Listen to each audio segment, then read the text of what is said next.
আসসালামু আলাইকুম ওয়া রাহমাতুল্লাহ। আসসালামু আলাইকুম ওয়া রাহমাতুল্লাহ। হয়ে গেটা এমনি সেজদা করে কইতে নিতেছে এগুলা। আরেক মুসলমানের কষ্ট দেস, দুইজনের তুই সমস্যা ফালাইতেছস। আমি তো সেজদাই দিতে পারতাছিলাম না।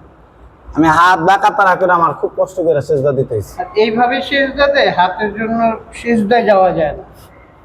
এইভাবে সেজদা দিবি না, রুকু সেজদা নামাজ সুন্দরভাবে আদায় করবি, আরেক মুসলমান ভাইয়ের যেন কষ্ট না হয়।